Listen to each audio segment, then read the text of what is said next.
Saya ingin cerita tentang Sakeus, seorang kepala pemungut cukai yang kaya.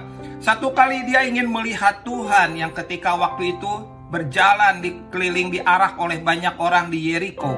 Pada waktu itu ia berusaha untuk melihat Yesus, tetapi apa yang terjadi? Dia tidak berhasil. Kenapa? Orang-orang banyak itu menghalangi dia, sementara dia badannya pendek. Apa yang dilakukan oleh Sakeus? Sakeus berusaha untuk naik ke atas pohon. Dan pada waktu itu, ketika Sakeus naik di atas pohon, berapa banyak di antara kita yang seperti Sakeus, yaitu naik ke atas pohon juga.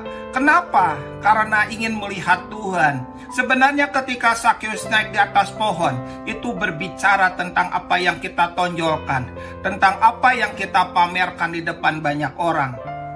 Apa saja yang kita tonjolkan, baik itu secara fisik yang kita kenakan, apa yang kita kenakan, apa yang kita pakai, apa yang kita munculkan, maka itu seperti Sakeus yang ada di atas pohon. Apa yang kita pamerkan, baik itu di depan banyak orang, baik itu di panggung gereja, waktu kita pelayanan, semuanya kita pamerkan, itu seperti Sakeus di atas pohon.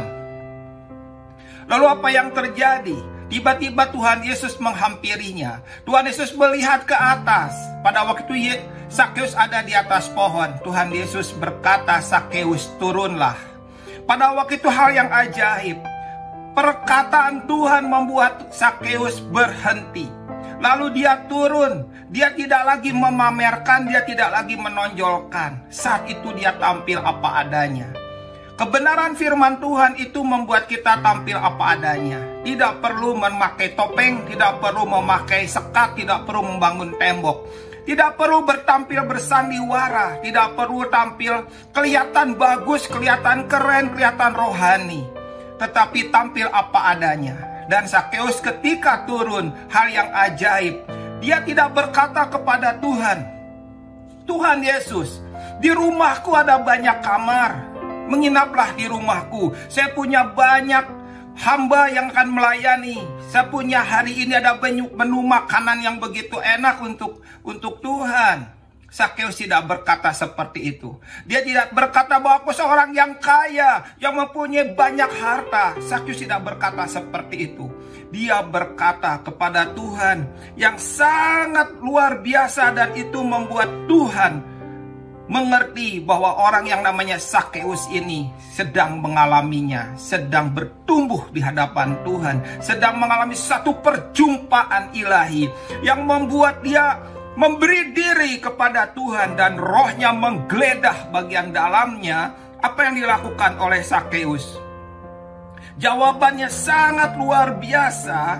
Ketika Sakeus itu turun, lalu orang-orang melecehkan dia. Orang-orang berkata Tuhan Yesus menumpang di rumah orang berdosa. Tapi apa yang dikatakan oleh Sakeus ayat 8, Lukas 19 ayat 8 berkata, "Tetapi Sakeus berdiri dan berkata kepada Tuhan, 'Tuhan, setengah dari milikku akan kuberikan kepada orang miskin. Dan sekiranya ada orang yang kuperas dari seseorang, akan kukembalikan 4 kali lipat.'" Wow! Satu perkara yang ajaib. Ketika seseorang membuka diri kepada Tuhan, membiarkan roh Tuhan menggeledah hatinya, maka apa yang terjadi? Dia akan datang kepada Tuhan bukan dengan apa yang ditonjolkan, bukan apa yang sedang ditampilkan. Dia tidak memamerkan apapun di hadapan Tuhan, tetapi dia menunjukkan hatinya yang dijamah oleh Tuhan. Dan Sakeus berkata bahwa setengah dari hartaku kuberikan kepada orang miskin, dan siapa yang kurugikan akan dibayar, akan kukembalikan 4 kali lipat. Hal itulah perkara yang luar biasa. Perkara di mana roh Tuhan menjamah hati seseorang. Perkara di mana Tuhan menggeledah hati seseorang. Perkara di mana Tuhan bekerja di dalam hati seseorang.